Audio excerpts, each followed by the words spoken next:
तो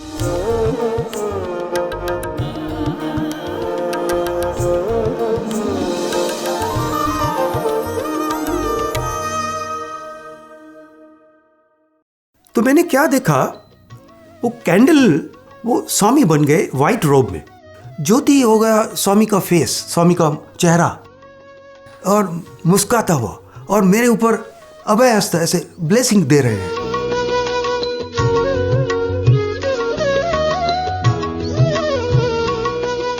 उसके बाद मैंने केमिकल इंजीनियरिंग पास भी कर ली, यूनिवर्सिटी में फर्स्ट आया, देन जॉब मिली, जॉब में बहुत आनंद आया।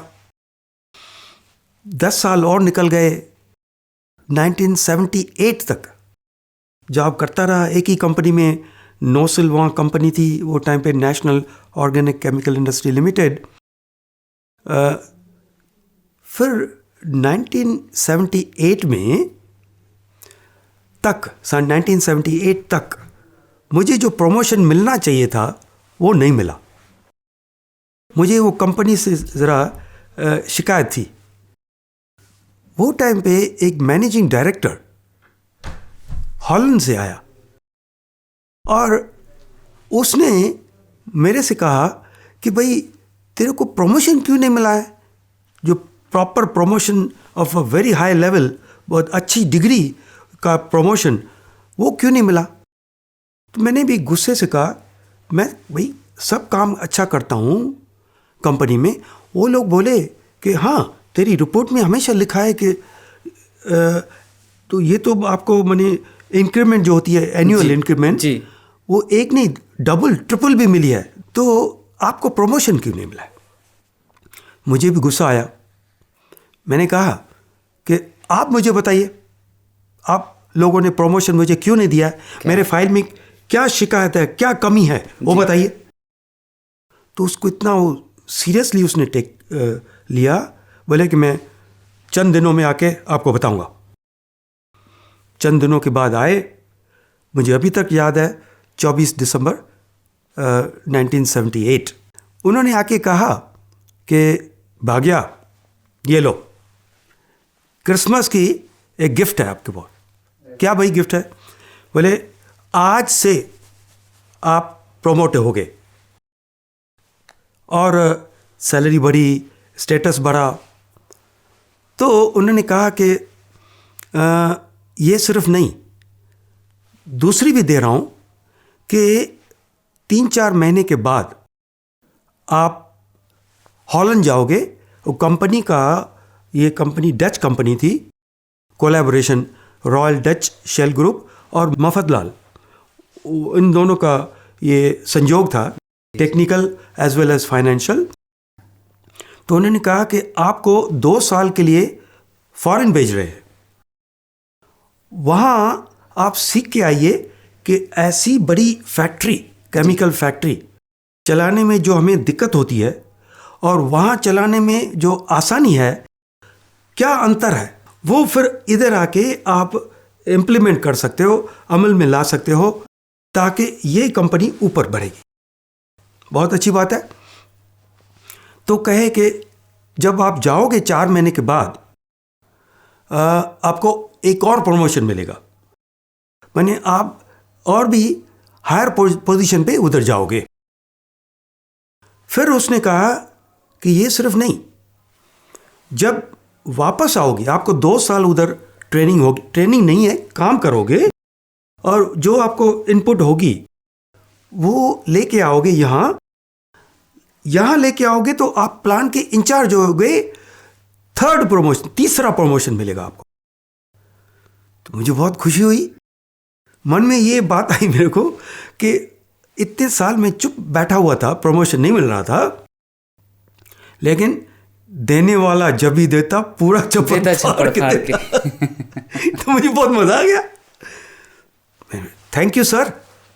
तो उन्होंने कहा कि एक आपको असाइनमेंट मिलेगी, करनी होगी बिफोर, भारत से बाहर निकलने के पहले। मैं बोला बताइए क्या है सर? बोले पिछले सालों में हम लोगों ने जिस को बाहर भेजा है, ये कंपनी का एक्सचेंज प्रोग्राम होता है, तो वो हम लोगों ने यंगस्टर्स को जिनको भी भेजा है वो अकेला जाते हैं और डबल हो गया थे। वो कंपनी के लिए ठीक नहीं है। इसके लिए आपको एक ड्यूटी दे रहा हूं कि ये 3-4 महीने में आप शादी करके डबल होके जाइए, वहां से वापस ट्रिपल आएंगे तो बहुत खुशी होगी हमें। मैंने वेरी नाइस, बहुत अच्छा बेचारा मेरा बॉस था, वो हॉलैंड का ही था। और बहुत लाइटर वे में अच्छी तरह मुझे प्यार से बच्चा समझ के मुझे इनकरेज कर रहा था। तो ठीक है। और सेम टाइम पे मेरे घर में बहुत प्रेशर था, क्योंकि 10-11 साल हो गए थे सर्विस करते हुए, और माँ बाप सोच रहे थे कि नहीं अभी इसको शादी करानी है। तो एक प्रपोजल्स आने लगे। फाइनली एक प्रपोजल जो साई डिवोटीज के फैमिली से आया, तो तय हो गई। मुझे मालूम नहीं था कि मेरे बारे में मेरे होने वाले in laws, father in law, mother in law के ड्रीम में स्वामी जी आके मेरा परिचय दिया था और बताया था कि यही लड़का है, ये लड़का ये फैमिली में कौन सा स्टेज है उसकी और कौन सी कंपनी में काम करता है।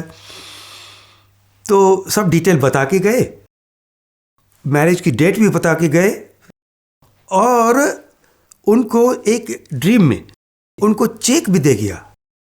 वो बताया कि यहाँ शादी करना इतना खर्चा आएगा, ये लो चेक। मुझे वो पता ही नहीं था। सच्ची-मुच्ची वो डेट उन्होंने फिक्स की और हम वही जगह पे शादी का सब बंदोबस्त हो गया। बाद में मुझे उन लोगों ने बताया कि एग्जैक्टली जितना खर्चा हुआ था, भगवान ने जितना चेक में बताया था उतना ही हुआ, और उनके रिलेटिव्स में से ही किसी ने वो अमाउंट का चेक दिया था ना। उसके बाद जब मैरिज के बाद ही स्वामी जी वापस बॉम्बे में आए थे, मुझे दर्शन के लिए लेके गए। ये टाइम मैं वीआईपी के सेक्शन में बिठाया गया था मुझे, क्योंकि ये बहुत एक्टिव वर्कर थे मेरे father in law, mother in law. और स्वामी जी ने मुझे आके अच्छी तरह घूर के देखा। तो मैंने कोशिश भी की पाँव टच करने के लिए, लेकिन हो नहीं पाया। स्वामी ने ब्लेसिंग दी। देन हमारी बाहर जाने की टिकट वगैरह सब फिक्स हो गई थी। जिस दिन जा रहे थे मई के महीने में 1979, वहाँ उसी दिन 11 मई में अच्छी तरह बिल्कुल सब याद है। उसी दिन मेरी पत्नी कह रही है कि आज भी दर्शन है बॉम्बे में, धर्म क्षेत्र में, मैं जा सकती हूँ। मैं बोला भाई आज तो हम रात को निकलने वाले हैं, 3 बजे का फ्लाइट है। तो बोले कि नहीं मैं दर्शन करके आऊँ। बोला ठीक है करके आओ। वो गई, वापस आने में उनको बहुत देर हो गई।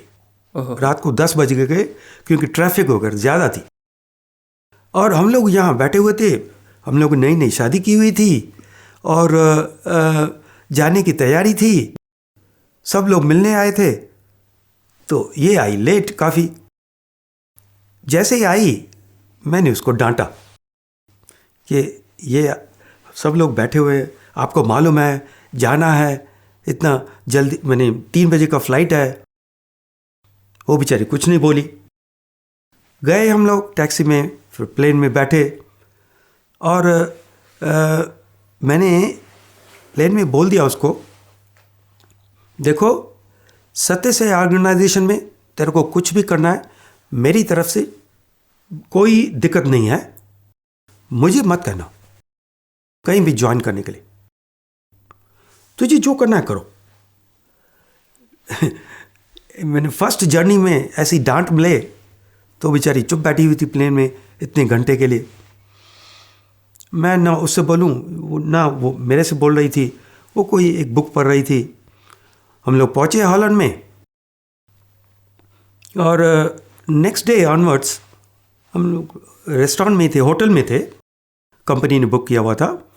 तो इवनिंग में शाम को बोली कि मुझे आरती करनी है, आपकी आज्ञा हो तो। मैं करो, मैं भी खड़ा रहूँगा, लेकिन मुझे मत कहना, मुझे कुछ नहीं आती है। उन्होंने मैंने उनको कुछ लेने के लिए अलाउ नहीं किया था, कुछ भी सत्य साई बाबा के बारे में कुछ लेके चलने की कोई ज़रूरत नहीं, मैं कोई करने वाला नहीं हूँ, मैं एक्टिविटीज़ में इन्वॉल्व नहीं करने वाला हूँ। तो बेचारी वो आरती कर रही थी, एक कैंडल मोमबत्ती वो लेके उससे आरती कर रही थी। स्वामी का एक छोटा फोटो था। तो मैंने क्या देखा, वो कैंडल आरती कर रही थी, मैं तो खाली देख रहा था। वो जो कैंडल है वो स्वामी बन गए वाइट रोब में, और जो फ्लेम था, ज्योति हो गया स्वामी का फेस, स्वामी का चेहरा, और मुस्कुराता हुआ, और मेरे ऊपर अभय हस्त ऐसे ब्लेसिंग दे रहे हैं। तो मैंने कहा कि ये क्या है यार भाई, ये मैं सपना देख रहा हूँ, क्या है, कल्पनाएं हैं। तो मैंने अपने को ऐसे पिंच किया जी कि मैं सो तो नहीं रहा हूँ, ड्रीम तो नहीं देख रहा हूँ, कल्पना तो नहीं कर रहा हूँ, नहीं ये तो सही बात है। तो मैंने इसकी ओर देखा कि ये भाई बोली कि मेरे को तो आरती तो फिनिश करने दो, ठीक है। इतने में एक स्वामी नहीं, वो 9 कैंडल हो गई, ऐसे सेमी इलेक्ट्रिकल फॉर्म में, ऐसे बिल्कुल ऐसे, और 9 स्वामी जी मेरे ऊपर एक मोमबत्ती में स्वामी जी के, हम स्वामी जी की शक्ल नहीं इमेजिन, सच्ची मुच्ची स्वामी, क्योंकि मेरे ऊपर देख रहे थे, आंख ऐसे हो रही थी और मुझे अभय हस्त दे रहे थे, स्माइल कर रहे थे, हंस रहे थे। तो वो टाइम मैं कंट्रोल नहीं कर पाया अपने को। उनको कहा, भाई देख रहे हो ये स्वामी जी, आपके स्वामी जी। बोले मुझे आरती फिनिश करने दो ना। बोला आपका स्वामी आपको नहीं दिखाई दे रहा है, और मुझे स्वामी दिखाई दे रहे हैं।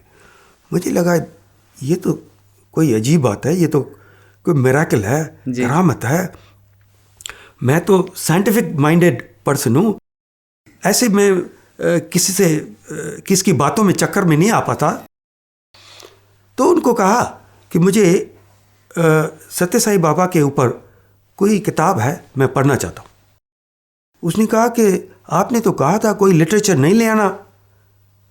मैंने कहा कि आप एरोप्लेन में एक किताब पढ़ रही थी, उसके बाहर का जो कवर है उस पे स्वामी जी का फोटो था, वो कौन सी बुक है, लेके दो मुझे। तो मैंने वो बुक था मैन ऑफ मिरेकल, का। मैंने पूरा किताब पढ़ा, right from beginning to end. उसमें उसने स्टार्ट ही ऐसे किया है कि शायद ये स्वामी साइकियाट्रिस्ट या कोई जादूगर होगा। उसने फिर एंड में कहा कि नहीं, वो गलत थे, स्वामी जी सचमुची ईश्वर है, अवतार है, भगवान है। तो मेरे मन में आने लगा कि यदि ये इतना साइंटिफिक आदमी जो प्रूव करने चाहता था, उसने मान लिया कि ये भगवान है, दैट मीन्स कोई तो बात होगी।